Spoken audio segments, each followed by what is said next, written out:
तो गाइस यार इस चैनल पे ना मैं बहुत दिनों बाद आया हूँ और मेरे साथ ना एक छोटा सा बाबू भी है। मतलब मैं सोचा ना कि आज इसका ही पंपकिन की ना वीडियो इसके साथ शूट की जाए। तो डर लगता है वीडियोस देखने में? नहीं नहीं लगता। अरे तुम्हें भूत वाली मतलब वीडियो से डर नहीं लगता? यार मुझे तो बहुत डर लगता था गाइस। तो हेलो गाइस, आपका स्वागत है फिर से मेरी एक और वीडियो में। और आज हम स्कैरी पंपकिन की न्यू वीडियोस देखने जा रहे हैं जिसका नाम है पनडुब्बा हॉरर स्टोरी। तो आज मैं ना इसके साथ देखने वाला हूँ पनडुब्बा हॉरर स्टोरी। तो ज्यादा बातें नहीं करते हैं, चलते हैं सीधा वीडियोस की तरफ। Let's go. Alright guys, disclaimer. यार ये चीज से ना मैं डरता हूँ यार, ये स्कैरी पंपकिन की जो तुम्हें नहीं लग रहा डर? क्यों? चलो यार अभी कहानी आधी रात का समय था। डर लगता है। हाँ सही में गाइस, अभी पता चलेगा वीडियो पूरी जब खत्म होगी ना, जब पता चलेगा इसे डर लगा कि नहीं लगा, आखिर में पता चलेगा। ठीक बताना। हाँ चलो अच्छे से बैठो तुम। हाँ अच्छे से। चलो स्टार्ट करूं? हाँ चलो स्टार्ट करता हूँ। बिहार के कुंदनगढ़ गांव में रहने वाला अक्षय अपने कमरे में गहरी नींद में सोया पता नहीं तुम्हें समझ आता है ना? समझ आता है ना? हाँ ठीक है। गाइस मैं चला रहा हूँ, इसको समझ ही नहीं आ रहा भाई। ये होना चाहिए भाई, समझ आनी चाहिए, जब इसे पता चलेगा कि हो क्या रहा है वीडियोस में। हाँ चलो। हाँ बिहार के कुंदनगढ़ ऐसे कुछ बोला था। हुआ था कि एकाएक उसके दरवाजे पर जोर की दस्तक होने लगती है। इतनी रात को कौन आ गया? रात के 11 बज रहे हैं। 11? गांव में तो इस समय तक सब लोग आधी नींद भी ले चुके होंगे। कौन? अक्षय, मैं हूँ। अरे सो गया क्या? सिद्धार्थ की आवाज सुनकर अक्षय दरवाजा खोल देता है। इतनी रात को यहाँ क्या कर रहा है तू? अभी तक सोया नहीं? मैं तो कब का सो गया था यार। गाइस ये बताना, आप लोग ना रात में कितने बजे तक सो जाते हो यार? मेरी तो 12 बज जाते हैं यार भाई, मैं 12 बजे से पहले सो ही नहीं पाता यार। पहले सो जाता था बट अभी नहीं सो पाता हूँ। बाबू तुम कितने बजे सोते हो? 10 बजे। 10 बजे? सही में? हाँ 10 अच्छा। बजे सो जाता हूँ और 10 बजे उठता हूँ। 10 बजे उठते हो? हाँ। अरे यार, अरे मैं तो 12 बजे सोता हूँ यार। ये बाबू तुम 10 बजे सोते हो? हाँ। देखो यहाँ पे इसका दोस्त आया ना यहाँ पे। हाँ। रात में तुम कहीं जाओगे घूमने? रात में घूमने नहीं जाओगे? हाँ। और तुम्हें चोर उठा ले जाएगा? नहीं जाऊंगा। हाँ मत जाना। चलो आज देखते हैं क्या होता है। आ रही है, इतना अच्छा मौसम हो रहा है, चलना वॉक करके आते हैं। सिद्धार्थ के जिद करने पर अक्षय उसके साथ घूमने के लिए निकल पड़ता है। मैंने सुना है कि गांव में एक तालाब है जिधर कोई नहीं जाता। यार रात के उसके बारे में बात मत कर। तू तो 4 दिन बाद चला जाएगा, हमें इसी गांव में रहना है। मेरे बड़े पापा कहते थे रात में उसका नाम भी नहीं लेना चाहिए। अरे तू छोटा बच्चा है क्या? बड़े पापा छोटा बच्चा ये रहा भाई, छोटा बच्चा। तुझे डर लगता है क्या? नहीं लगता? लेकिन हाँ। अभी ये भैया डर रहे हैं। हाँ मुझे डर लगता है। लगता है? अभी तो तुमने ना बोला। नहीं क्या बाबू, तुम्हें डर लगता है कि नहीं लगता? पहले ये बताओ। नहीं लगता? हाँ। लगता है? नहीं। भाई बोलना क्या था मुझे नहीं पता चल रहा।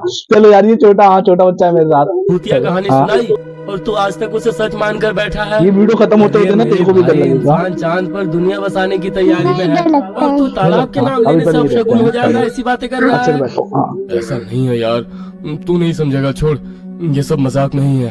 अच्छा सुन, तालाब के किनारे चलते हैं, उधर गांव का कोई बंदा आता जाता भी नहीं है, उधर बैठकर महफिल जमाएंगे दोनों भाई। सिद्धार्थ शरारत से अक्षय की ओर देखता है और अपनी पीठ पर लटके बैग की जेब खोलकर उसे अंदर 2 बोतलें दिखाता है। अक्षय जाना तो नहीं चाहता था, लेकिन जानता था सिद्धार्थ उसकी बात। तो गाइस यार मैं ये सोच रहा हूँ मतलब रात के टाइम ये सब कौन करता है यार? मुझे तो यही नहीं समझ आ रहा। तो पर भरोसा नहीं करेगा, बल्कि जितना वो मना करेगा उतना ही सिद्धार्थ उसका मजाक बनाएगा। देख भाई, काफी रात हो गई है, जाकर अपने घर पर सो जाना, क्यों मुसीबत मोल लेनी है। अच्छा ठीक है, तालाब के ज्यादा नजदीक नहीं जाएंगे, थोड़ा दूर पर ही बैठेंगे, पक्का ना? अच्छा चल ठीक है, जैसी तेरी मर्जी। दोनों दोस्त ये सब ना गलत चीजें हैं। तालाब से थोड़ा दूर। हाँ ये सब बहुत गलत चीज होती है ना? है ना गलत चीज? हाँ ये सब गलत चीजें हैं। अब पानी से भूत कर जाएगा ना? हाँ पानी से भूत? हाँ। पानी से भूत। अभी देखो ये गलत चीज कर रहे हैं ना, अभी पानी से भूत आएगा। बैठकर 2 सिगरेट सुलगाते हैं और बातें करते हुए कश लेने लगते हैं। कितनी शांति है यहाँ, अमेजिंग सीन है यार। यहाँ क्यों नहीं आते तुम लोग? मैं तो अब हर शाम को इधर ही आकर बैठने वाला हूँ। हाँ बातें करते करते दोनों ने एक एक हाँ, बोतल बहुत हाथ डर लग में रहा है मुझे। उठाई डर लग और रहा है। कोहरे की चादर में लिपटे हाँ, चुप, तालाब की खूबसूरती को डर लग रहा है। निहारने लगे। हाँ। तो इधर वो बैठ, दूर से कलर मैं हल्का होकर आया। इतना दूर उधर से किधर जा रहा है यार? उनको मैंने पता बोला नहीं ना, चला। तालाब की तरफ पहले नहीं देख जाना लेते ना, है। आखिर में बोलना। अक्षय अभी बोल ही रहा था कि तब तक सिद्धार्थ हंसते हुए तालाब के बिल्कुल किनारे पहुंच जाता है और झाड़ियों की ओर मुंह करके खड़ा हो जाता है। 2 मिनट भी नहीं बीते होंगे कि सिद्धार्थ को ऐसा महसूस हुआ जैसे पानी की सतह से कुछ भारी भरकम सा सरक कर पानी के अंदर गया हो। सिद्धार्थ गौर से पानी के तल को देखने लगा। अभी भी वहां कुछ बुलबुले उठते हुए नजर आ रहे थे। सिद्धार्थ ने मुड़कर अक्षय की ओर देखा। अक्षय अब अपनी जगह पर नहीं था। सिद्धार्थ की नजर पानी की ओर गई तो उसने देखा अक्षय घुटनों तक पानी में खड़ा होकर मुस्कुरा भाई ये क्या चीज था? और उसे भी इशारे से अंदर आने को कह रहा है। अबे यार, अभी तो ऐसे भीगी बिल्ली बना बैठा था और अब उधर पहुंच गया। अक्षय को पानी में खड़े देख सिद्धार्थ दौड़ते हुए तालाब के अंदर कूद पड़ता है और अक्षय की ओर जाने लगता है। अक्षय के नजदीक पहुंचकर उसने महसूस किया कि वास्तव में वहां पर तो अक्षय है ही नहीं। ये देख सिद्धार्थ का सर चकराने लगा। अगले ही पल उसे अपने पैरों से लेकर जांघों तक किसी रेंगती हुई चीज का स्पर्श महसूस हुआ जो क्या लगातार चीज है पानी उसके के अंदर शरीर यार? को कसती जा रही थी। सिद्धार्थ कुछ समझ नहीं पा रहा था कि उसके साथ जो हो रहा है वो सच है या उसका भ्रम। सिद्धार्थ के कान एकदम से सुन्न पड़ गए थे। उसे आसपास आती कोई भी आवाज सुनाई नहीं दे रही थी। घबराहट में उसने एक बार फिर तालाब से बाहर की ओर नजर दौड़ाई।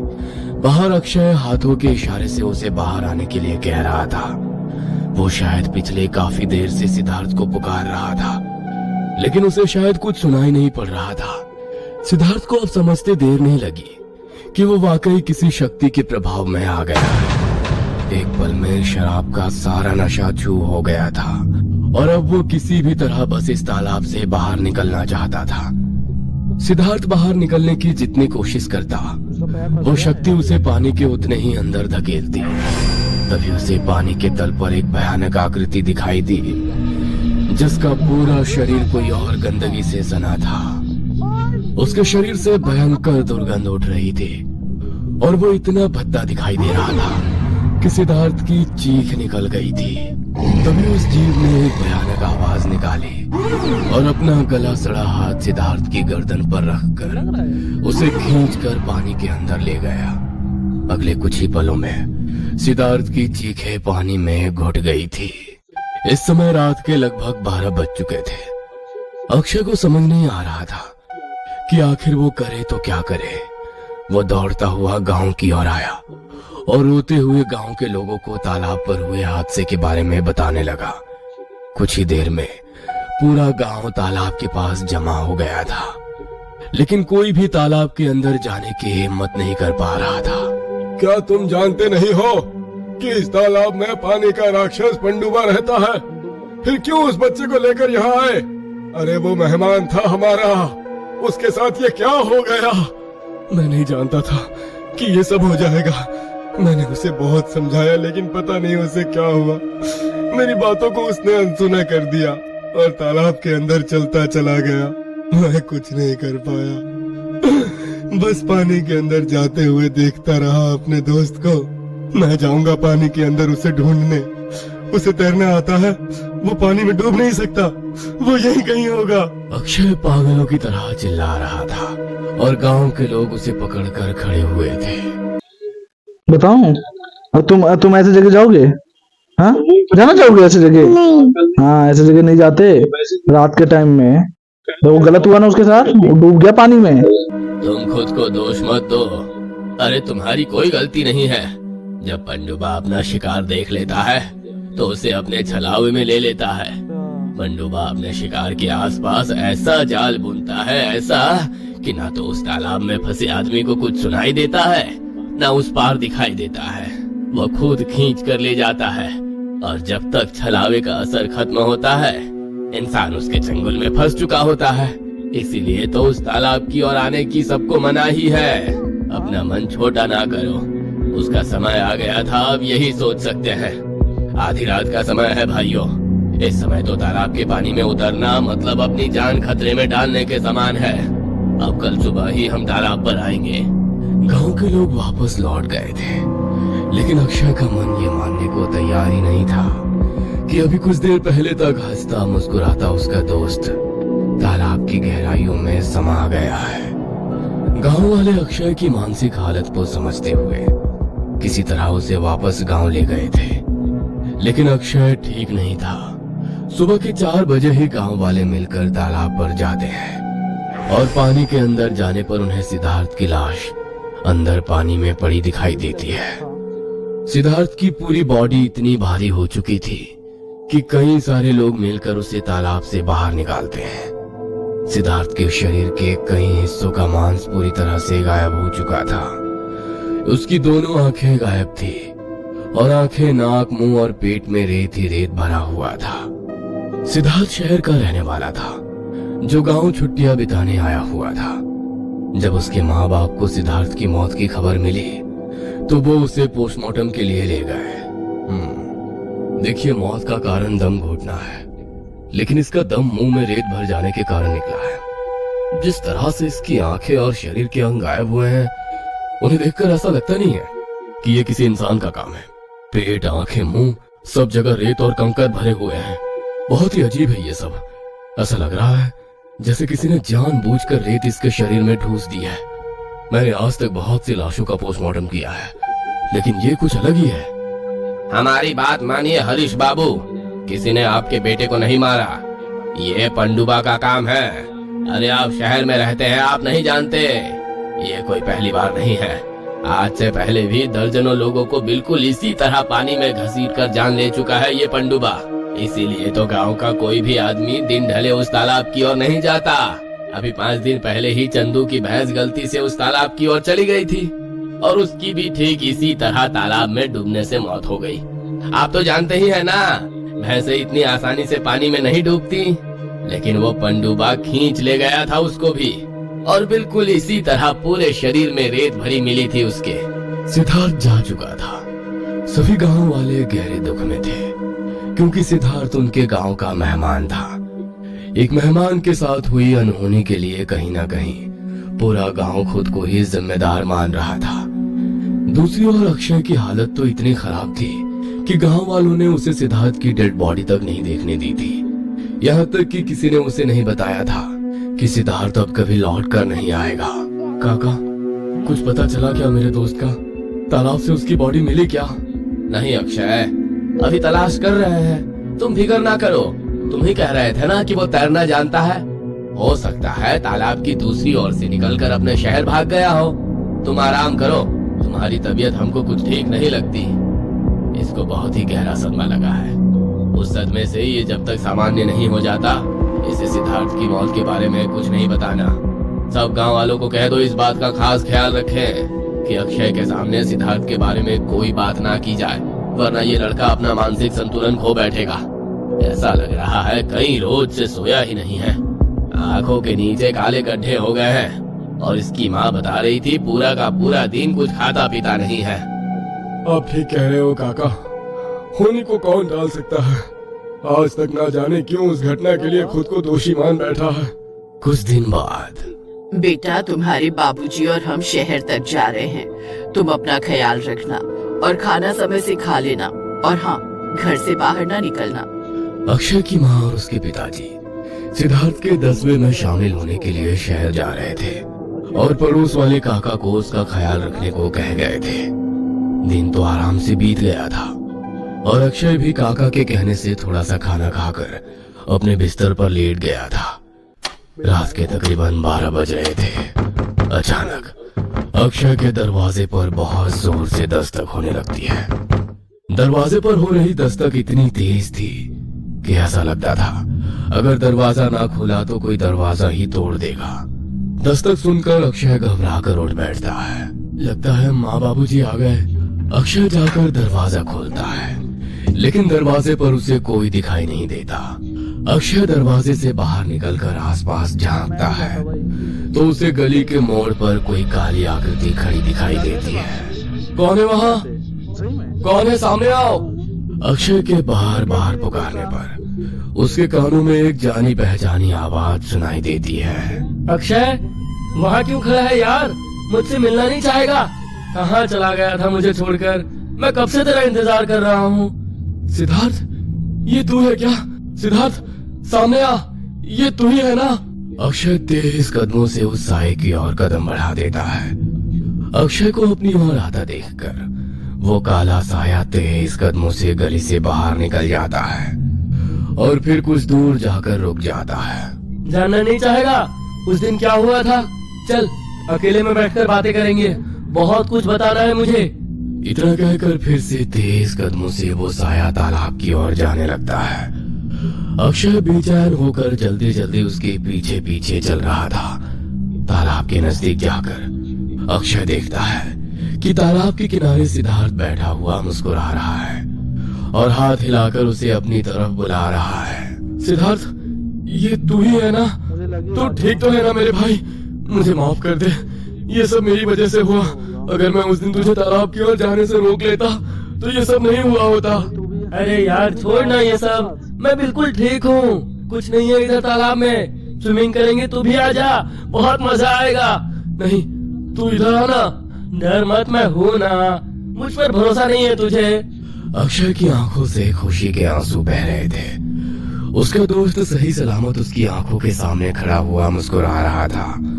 अक्षय दौड़कर सिद्धार्थ की ओर जाता है और उसे गले लगा लेता है, लेकिन जैसे ही वो सिद्धार्थ को पकड़ने की कोशिश करता है उसे समझ में आता है वहां तो कुछ है ही नहीं। एक अदृश्य शक्ति उसे जोरदार धक्का मारती है और वो जाकर तालाब में गिर पड़ता है।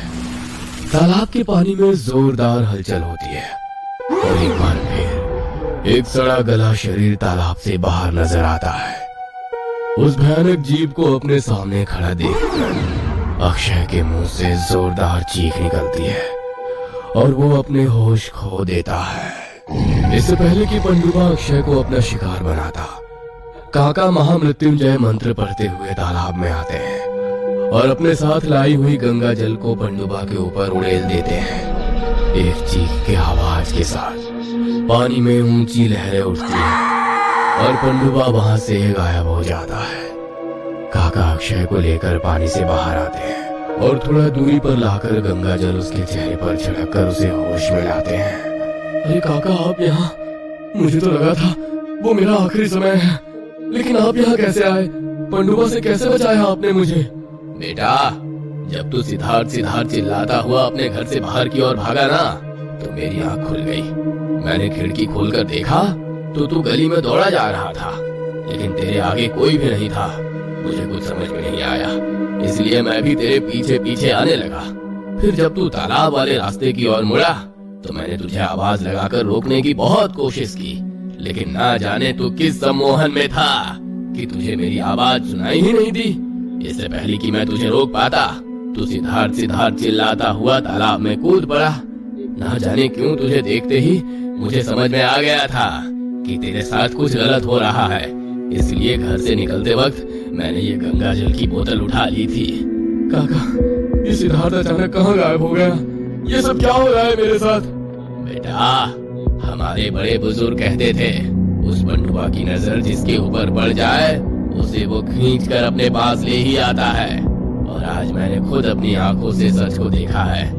जिस समय सिद्धार्थ तालाब में गया तुम भी यहीं थे। पंडुबा ने तुम्हें भी यहाँ देख लिया था, इसलिए छलावा बनकर वो तुम्हें लेने आया था। आज अगर समय पे मैं ना आता ना तो तुम्हारा भी वही हश्र होता जो सिद्धार्थ का हुआ था। सिद्धार्थ हम सबको छोड़कर चला गया बेटा, और जाने वाले कभी लौट कर नहीं आते। अगले दिन सुबह पूरे गांव में ये बात आग की तरह फैल गई थी कि पंडुबा अक्षय को छलकर तालाब पर ले गया था। उस दिन के बाद रात को क्या, दिन में भी लोगों ने तालाब के नजदीक जाना छोड़ दिया। ओ भाई, खत्म हो गया। समझ आया तुम्हें? भैया ये रिकॉर्ड तुम्हें समझ आया? हाँ, अच्छा चलो गाइस, हाँ यार, ये वीडियोस को हम यहीं पे बंद करते हैं। अगर आपको अच्छी लगी हो ना तो बताना यार और भी कौन से टॉपिक्स में मैं वीडियोस लाऊं। क्या लगता है? लगता है तुम्हें डर? हाँ, अच्छा, मैं चलो नहीं guys। बाहर करूंगा क्या? तो ठीक है गाइस, मिलता हूँ नेक्स्ट एपिसोड में। जब तक के लिए tata bye bye. Bye bye कर दो। बाय। Bye bye.